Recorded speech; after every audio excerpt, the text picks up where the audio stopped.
उत्तर भारत के एक छोटे से गांव में रामदास नाम का एक मेहनती किसान रहता था।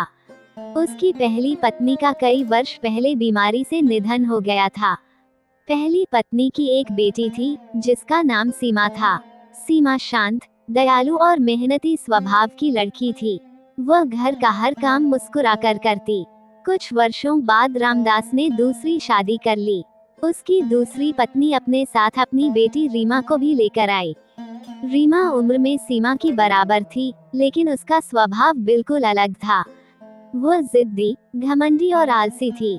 उसकी माँ भी हमेशा अपनी बेटी का पक्ष लेती और सीमा को हर छोटी बड़ी बात पर डांटती रहती। धीरे धीरे घर का माहौल बदलने लगा। सीमा सुबह सूरज निकलने से पहले उठ जाती। वह आंगन साफ करती, गायों को चारा डालती, कुएं से पानी भरती, खाना बनाती और खेतों में पिता की मदद भी करती। दूसरी ओर रीमा देर तक सोती रहती।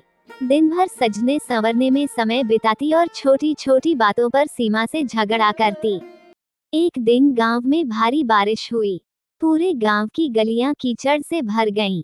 सीमा भीगते हुए खेत से चारा लेकर घर पहुंची।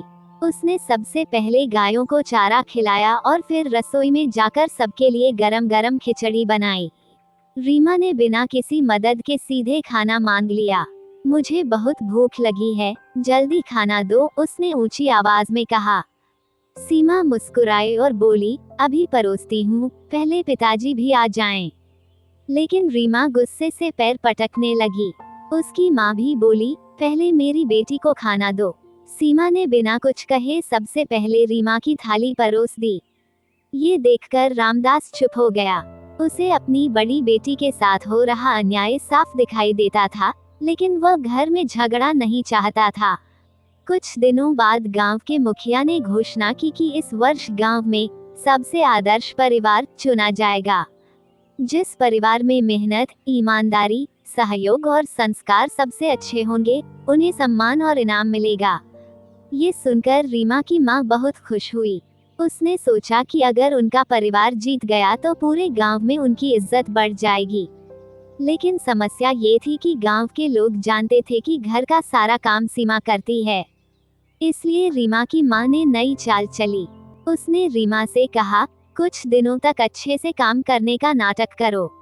जब मुखिया देखने आएंगे, तब सबको लगेगा कि तुम बहुत मेहनती हो। रीमा भी तुरंत तैयार हो गई। अगले दिन से जैसे ही गांव का कोई व्यक्ति घर के पास आता, रीमा झाड़ू उठाकर सफाई करने लगती।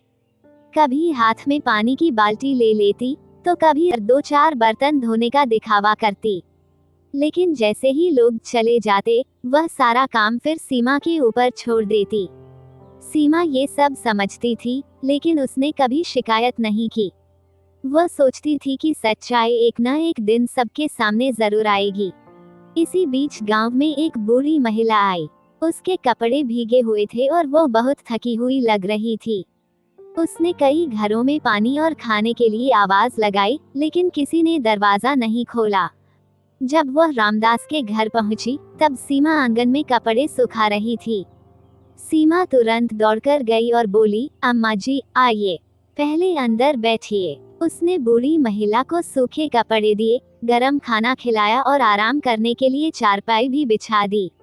रीमा ने ये देखकर मुंह बना लिया। तुम हर किसी की मदद क्यों करती रहती हो? उसने ताने से कहा। सीमा मुस्कुराकर बोली, जरूरतमंद की मदद करना सबसे बड़ा धर्म होता है। बूढ़ी महिला ने दोनों बहनों को ध्यान से देखा। उसने कुछ नहीं कहा, लेकिन उसके चेहरे पर हल्की सी मुस्कान थी। अगली सुबह जाते समय उसने सीमा को आशीर्वाद दिया और कहा, बेटी, अच्छे कर्मों का फल देर से मिलता है, लेकिन मिलता जरूर है। ये सुनकर रीमा हंस पड़ी। देख लेना, इन आशीर्वादों से कुछ नहीं होगा। सीमा ने कोई उत्तर नहीं दिया। वो फिर अपने काम में लग गई। अगले दिन पूरे गांव में ये खबर फैल गई कि मुखिया स्वयं अलग अलग घरों में जाकर देखेंगे कि कौन सा परिवार वास्तव में सबसे आदर्श है। सभी लोग अपने अपने घरों की सफाई और तैयारी में लग गए। उधर रामदास के घर में भी हलचल शुरू हो गई। रीमा की माँ ने रीमा से कहा, आज जरा भी गलती मत करना। जब तक मुखिया यहाँ रहें, तब तक मेहनती बनने का नाटक करना। रीमा ने सिर हिलाया और हाथ में झाड़ू उठा ली। सुबह सुबह सीमा हमेशा की तरह उठी।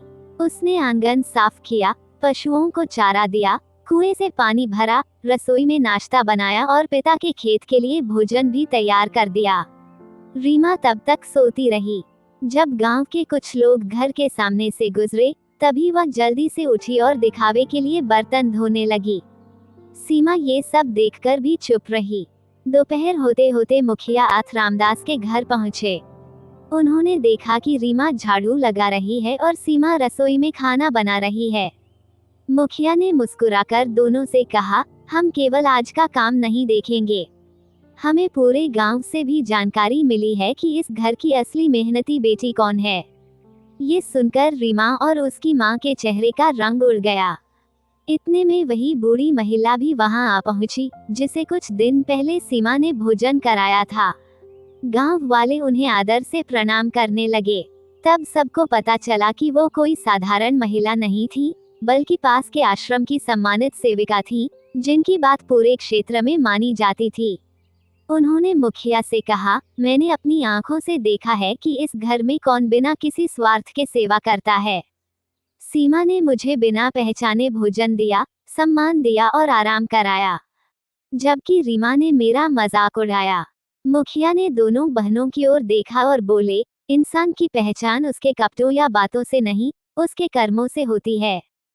शाम को पंचायत बैठी। मुखिया ने घोषणा की कि इस वर्ष आदर्श परिवार सम्मान रामदास के परिवार को दिया जाएगा, लेकिन इस सम्मान का सबसे बड़ा श्रेय सीमा को है, क्योंकि उसी की मेहनत, सेवा और विनम्रता ने पूरे परिवार का मान बढ़ाया है। पूरा गांव तालियों से गूंज उठा। रामदास की आंखों में खुशी के आंसू आ गए। उन्होंने पहली बार सबके सामने कहा, सीमा, मुझे तुम पर गर्व है। तुमने कभी शिकायत नहीं की, फिर भी सबका दिल जीत लिया। रीमा की मां को अपनी गलती का एहसास होने लगा। उसे समझ आ गया कि दिखावे से सम्मान नहीं मिलता। कुछ दिनों बाद बारिश रुक गई। गांव वालों ने मिलकर टूटे हुए घरों की मरम्मत की। सीमा और रीमा भी साथ साथ काम करने लगी। मुखिया ने पूरे गांव की सभा बुलाई और कहा, आज मैं इस परिवार को एक और सम्मान देना चाहता हूँ। पहले ये परिवार मेहनत के लिए जाना जाता था, लेकिन अब ये प्रेम, क्षमा और एकता का सबसे बड़ा उदाहरण बन गया है। पूरा गांव तालियों की गड़गड़ाहट से गूंज उठा। सौतेला रिश्ता बुरा नहीं होता, बल्कि इंसान का व्यवहार रिश्तों को अच्छा या बुरा बनाता है।